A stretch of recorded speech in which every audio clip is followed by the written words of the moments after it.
Now here's the second law that changed my life forever in network marketing. I learned the law of sowing and reaping. And in the law of sowing and reaping is also the story of the law of averages. Jot this down. The story of the sower comes from the Bible. I'm an amateur on the Bible, but this is such a useful story. Here's what the story says. And take the notes because the drama's in the details. The sower was ambitious. Evidently he was ambitious. When you read the whole story, you'll conclude, yes, this was an ambitious sower. Here was number two. He had excellent seed. The sower who sowed the seed had excellent seed. And the excellent seed could be an excellent opportunity, an excellent product, an excellent story. So we've got an ambitious sower with excellent seed. But now here's the rest of the details of the story. For your information, for the drama of your life, so you can understand things better. Learning some of this is how I got rich by age 31. Okay.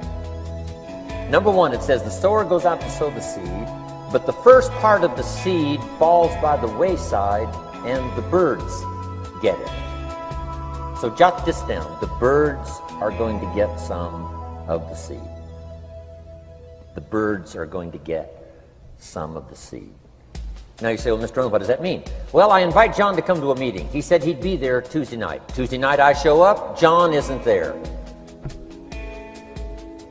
I say, John, I wonder why John didn't make it. Now I know the answer. The birds. The birds. John had this great idea of coming to the meeting to look at an opportunity, and somebody stole it and said, you're not going to go see network marketing. And he says, well, maybe not. So have you jotted that down now? The birds are going to get some. Now when the birds get some, you've got two options. Number one is to chase birds. And say, well, let me get a hold of the person that talked him how to come to the meeting. I'll tear him a new page. But I wouldn't do this. Here's what happens if you go chasing birds. You leave the field. If you go chasing birds now, you leave the field, which is going to distract from your future, not add. So you can't chase birds and try to straighten this stuff out. Here's what it is. It's just one of those things.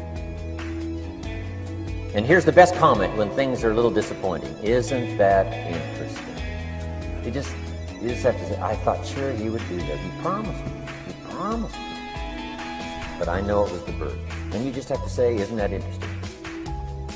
Now, here's the rest of the story. It says, the sower kept on sowing. See, that was the secret to his success. He kept on sowing. And if you keep sowing, you can sow more than the birds can get because there aren't enough birds.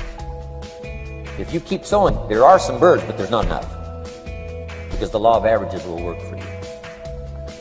My mentor taught me, he said, you know, Mr. Rohn, there's only 9 or 10 real nasty, miserable people in the whole world. Now he says they move around a lot, you know, and you're liable to... You'll bump into one once in a while. But when you bump into one, you say, there's only 9 more like you, I can handle that. In the whole world? Now here's what else it says. The sower now keeps sowing the seed. Now the seed falls, the story says, on rocky ground where the soil is shallow. And the rocky ground where the soil is shallow is not of your making. Because you had excellent seed and you were an ambitious sower. So the rocky ground where the soil is shallow is not of your making. But here's what it says what happened. This time, the little seed that falls in the ground starts to grow. And the little plant starts to grow. But the first hot day, it withers and dies. Not an easy thing to watch. I finally get John started. Sure enough, 3 or 4 days later, somebody says, boo! And he goes,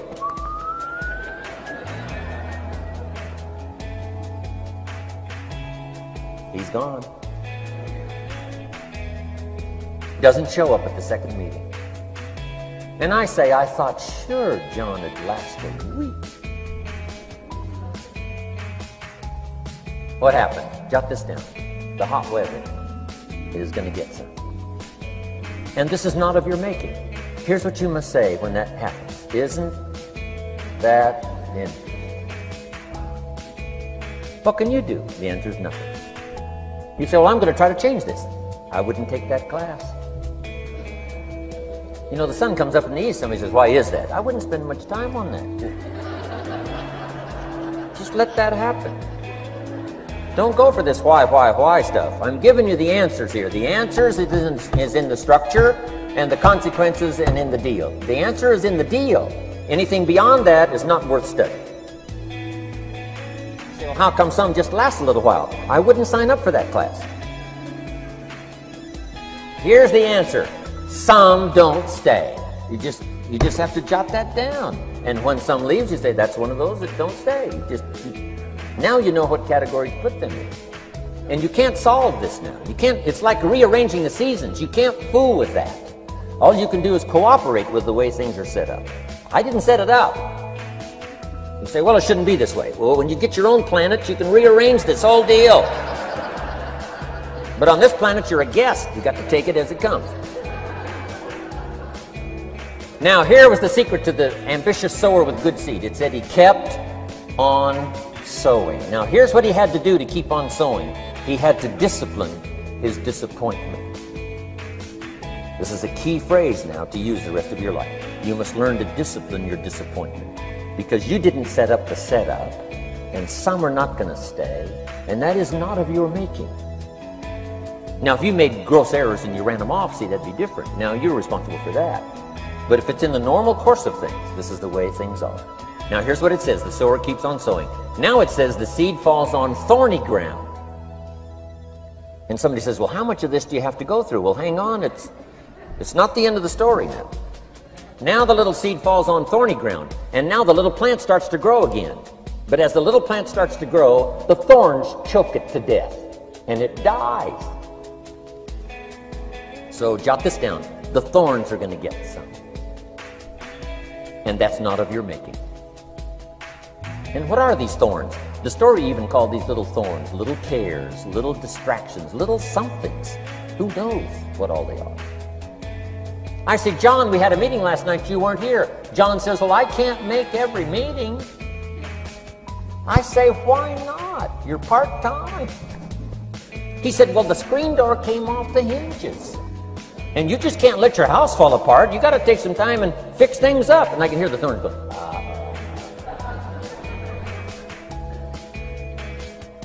He says some extra trash had piled up in the garage. You can't let mountains of trash take over. You got to keep your trash hauled out. People who let little things cheat them out of big opportunities. People who let little things cheat them out of big opportunities. And you feel almost helpless. What could I do about that? And that's nothing. And you say, well, why is this? I'm asking you not to sign up for that class. Don't sign up for these why is this class. It's just the way it is. Like winter following fall and spring following winter. So if you got that, the thorns are going to get some. But now here's the good news. Let's read the rest of the story now quickly. The sower now what? Keeps on sowing the seed. Keeps on sharing the story. Keeps on giving an invitation. Yes, the invitation can be more powerful for me as it was 1 year later than it was the first month. Because now I'm saying I'm making twice as much money part-time as I'm making on my full-time job. Yes, the story can be more powerful, but the law of average is still going to work. But now here's what the story said. Finally, the seed falls on good ground. Finally, the seed falls on good ground. Now put this in parentheses. It always will. If you keep sowing. If you share a good idea long enough, it will fall on good people. But now here's the rest of that story. Some of the good ground did 30%. And some of the good ground did 60%. And some of the good ground did 100%. You say, well, why the difference in numbers? I wouldn't sign up for that class. Come on. Have I said that often enough now? Don't register for that class. It's just the way it is. Now, I tried to get the 30s to do 60. found out it was more than I could handle. I used to say, I'll make them successful if it kills me. I almost died. No, you can't do that. Here's what you do. Let the 30s do 30 to the best of their ability and keep doing 30, because that's how they build their lifestyle and get what they want out of life. And let the 60s do 60, and let the 100s do 100s. Now, how can you get some to do 100%? You got to go through all these experiences, and you got to talk to all these people.